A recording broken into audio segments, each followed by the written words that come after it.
Assalamualaikum warahmatullahi wabarakatuh. Perkenalkan, nama saya Nisina Kamalia dengan NIM 55323008. Nah, sebelumnya saya berterima kasih kepada Bapak Rahadi Fahmi Ginanjar, SIMT, selaku dosen pengampu mata kuliah Ekonomi Regional 1.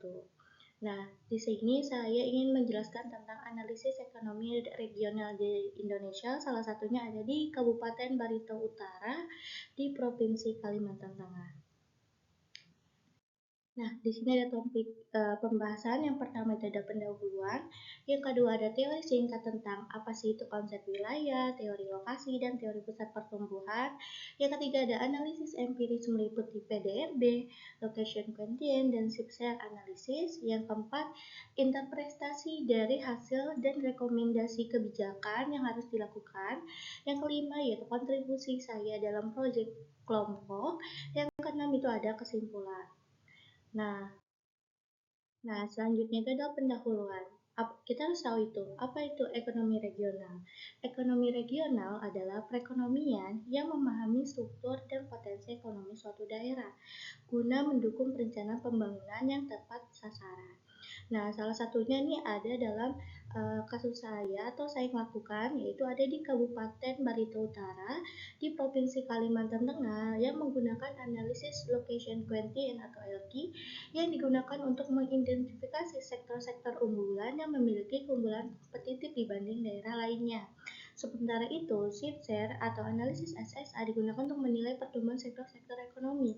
Apakah pertumbuhannya karena faktor nasional, struktural, atau daya saing lokal, sehingga dapat membantu menetapkan prioritas sektor yang perlu dikembangkan lebih lanjut.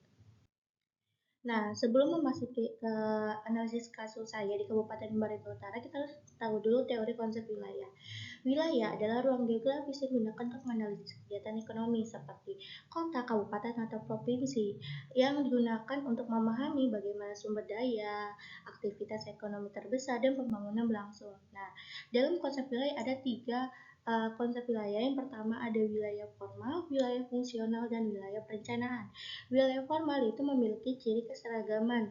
Wilayah fungsional adanya interaksi antara daerah yang berpusat pada satu kota.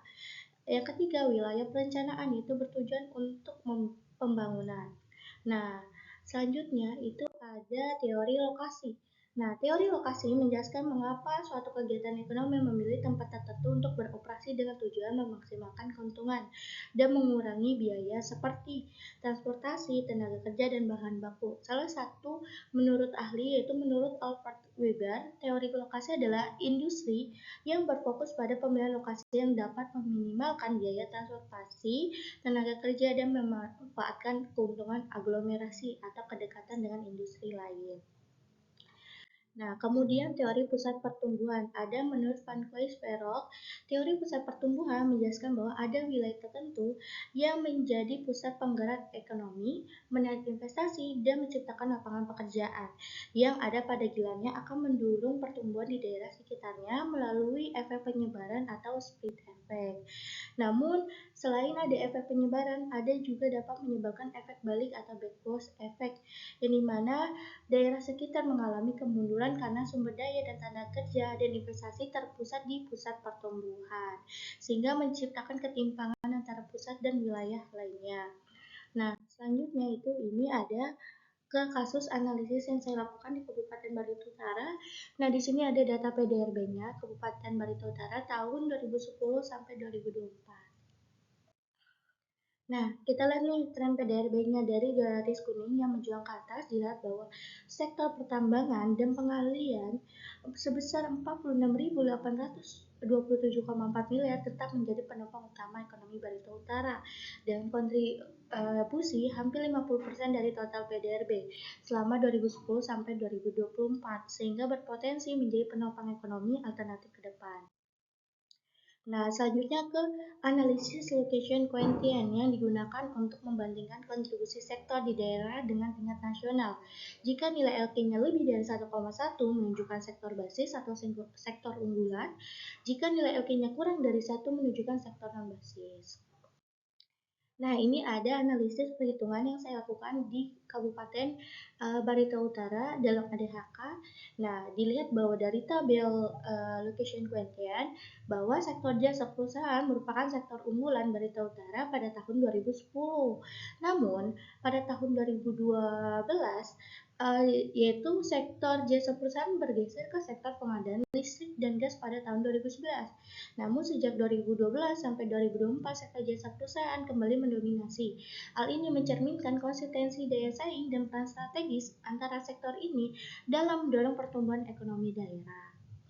Nah, selanjutnya ke share analysis yang digunakan untuk mengetahui sumber pertumbuhan ekonomi daerah apakah berasal dari faktor nasional, struktural, atau keunggulan kompetitif lokal. Yang dimana hasil SSA ini dikelompokkan menjadi empat kuadran. Nah, ini ada perhitungan SSA yang saya lakukan di Kabupaten Utara tahun 2015 sampai 2024 dalam ADHK. Nah, dilihat dari grafik kuadrannya, ada kuadran 1, ada sektor yang berada di kuadran 1, kuadran 2, kuadran 3, serta kuadran 4 dalam sektor ekonomi. Di mana kita lihat bahwa kuadran 1 adalah sektor dengan pertumbuhan tinggi dan daya saing yang kuat, sehingga menjadi prioritas karena berperan besar dalam mendorong ekonomi daerah. Sedangkan untuk kuadran 2 itu sektor yang tumbuh cepat namun daya saing masih lemah, sehingga perlu peningkatan efisiensi dan kualitas agar lebih kompetitif. Kuadran 3 yaitu sektor dengan pertumbuhan lambat dan daya saing rendah, sehingga membutuhkan perhatian khusus untuk perbaikan dan pengembangan. Kuadran 4 yaitu adalah sektor-sektor yang tumbuh cepat tapi kurang kompetitif, perlu penguatan daya saing untuk meningkatkan kontribusi ekonomi. Nah, selanjutnya rekomendasi kebijakan dari analisis yang saya lakukan. Nah, untuk mendorong pertumbuhan ekonomi di Kabupaten Barito Utara, kebijakan yang perlu diterapkan itu ada 4 menurut saya. Yang pertama itu memperkuat infrastruktur dan sumber daya manusia serta mendorong inovasi. Ya, ini dilakukan untuk sektor yang memiliki daya saing yang kuat. Yang kedua, meningkatkan efisiensi energi dan teknologi yang dimana dilakukan untuk sektor yang memiliki tumbuh cepat namun daya saingnya masih lama. Yang ketiga, memberikan pembinaan dan penelitian keterampilan serta memperlu akses pasar yang dilakukan oleh sektor yang memiliki pertumbuhan yang lambat dan daya saing yang rendah. Yang keempat, penguatan daya saing melalui teknologi dan kerjasama, sehingga sektor lain ini dilakukan untuk sektor yang kurang kompetitif.